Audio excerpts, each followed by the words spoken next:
várias coisas com esse paralítico aqui de Betesda. A primeira coisa é que ele estava lá sozinho. Aqui nós lemos que ali tinha muitos enfermos.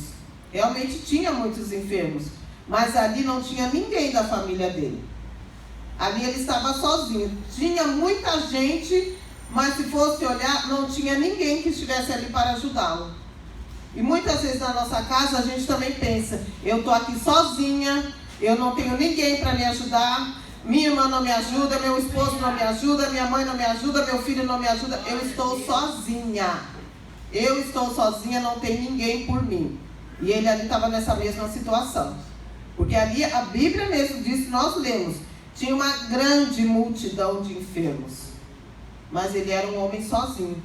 Porque ali ninguém estava ali para ajudá-lo.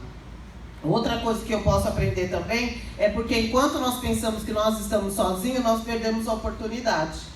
Porque às vezes o Senhor envia uma pessoa para nos ajudar e a gente fica pensando assim: não é ajuda de Deus não. Deus vai mandar um anjo aqui para mim. Deus manda anjo? Manda. Deus manda provisão? Manda. Mas Ele também usa pessoas.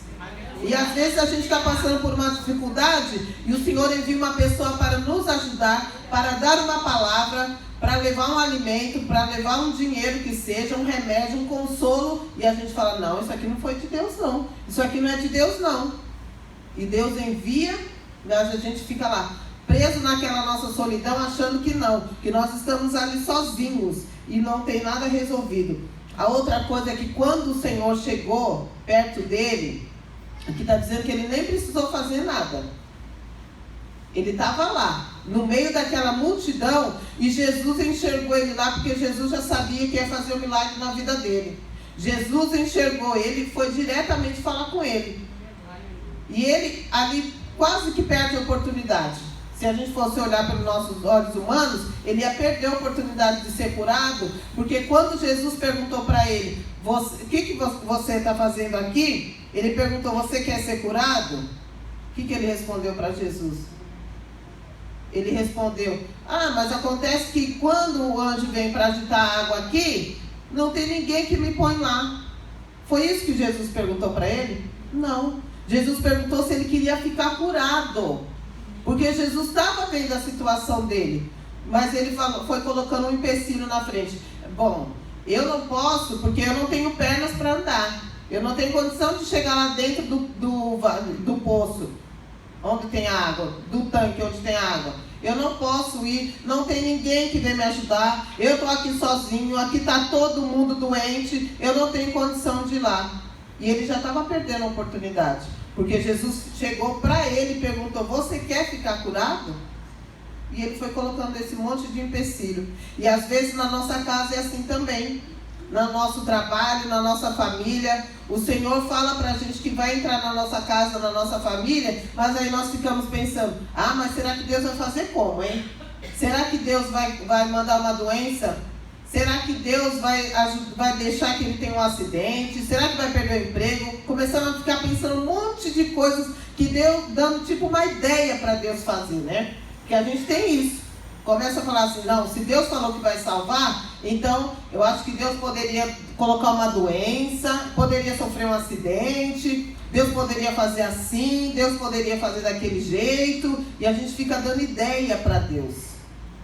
Só que isso, a gente não precisa fazer isso. Porque Deus é onisciente, onipotente, onipresente. Ele sabe como trabalhar na vida do nosso parente, do esposo, da esposa, do filho, naquele problema que a gente traz para cá e trouxemos hoje para cá, para a presença do Senhor. Ele sabe como trabalhar. Nós não precisamos ficar colocando desculpa não, irmãos. Muitas vezes nós mesmos colocamos a desculpa e Deus falando assim: o que você quer? Jesus perguntou: você quer ficar curado? E ele veio com desculpa. E nós também muitas vezes colocamos desculpa. Quando a gente começa a ver Deus trabalhar na vida de alguém, por exemplo, a gente fica: Senhor, mas e agora? Senhor, se o Senhor tocou lá que agora ele perdeu o emprego, como é que ele vai ficar? Como é que eu vou ficar aqui dentro da minha casa sem comida, sem poder pagar as contas? O credor batendo na minha porta, me ligando, como é que eu vou ficar? E ele quase que perde a oportunidade aqui, porque Jesus perguntou para ele e ele veio com uma desculpa. Mas que no nosso coração não haja isso aqui não. Que fique lá para fora, que saia, que não tenha isso mais no nosso coração não. Porque se nós estamos aqui, nós cremos que a nossa casa, nós seremos salvos juntamente com a nossa casa.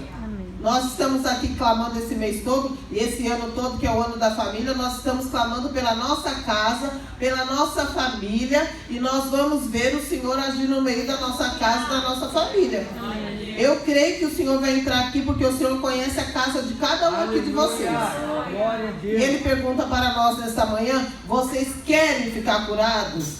Pode não ser uma cura física, pode não ser também uma cura emocional, mas aquilo que está entristecendo o nosso coração, aquilo que nós precisamos, o Senhor é poderoso para fazer, para entrar na vida daquele que nós estamos clamando.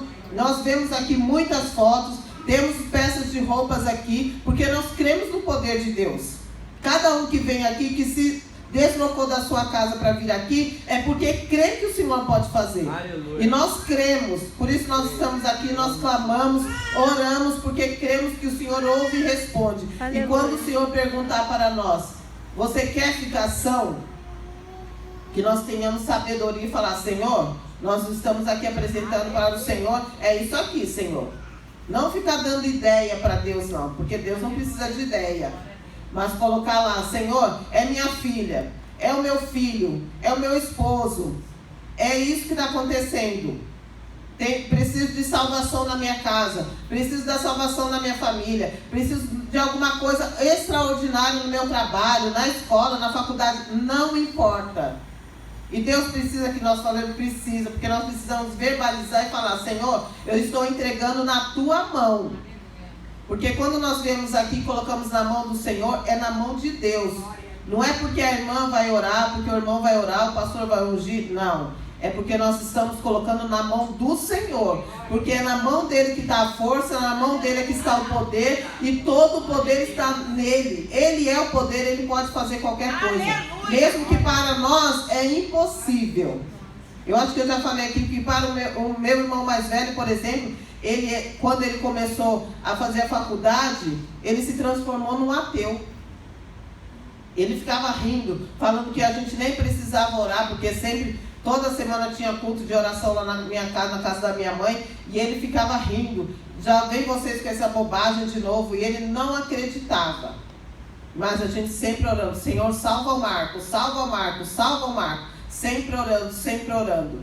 Ele casou, foi para a casa dele, comprou um bom apartamento, tinha um bom carro, um bom trabalho, mas chegou o dia de Deus encontrar com ele.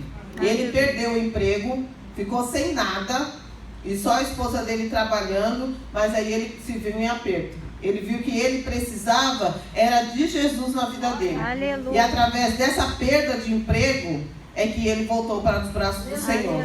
E a gente ficava pensando, Senhor, e agora como é que ele vai fazer? Com 2 filhos, como é que ele vai ficar sem emprego? Mas se a gente interferisse, ele não tinha voltado para o Senhor Jesus. Então, quando o Senhor Jesus começar a mexer, entrar na casa dos irmãos, começar a fazer algo de extraordinário, não estranhe. É o mover de Deus, porque ele moveu, ele viu o homem ali com aquelas pernas que ele não poderia, ele encontrou aquele homem e fez um milagre na vida dele, como nós lemos aqui. Que logo aquele homem ficou são. Aleluia. Foi logo. Foi rápido. Aleluia. E eu creio também que aqui nós veremos ainda esse ano testemunhos da nossa casa, na nossa família, porque Deus já está entrando na nossa casa, na nossa família, no nosso lar, está fazendo algo de extraordinário. E nós voltaremos aqui, nós vamos ver os testemunhos, nós contaremos aqui do mover que o Senhor vai fazer na nossa casa, em nome de Jesus. Amém. Aleluia.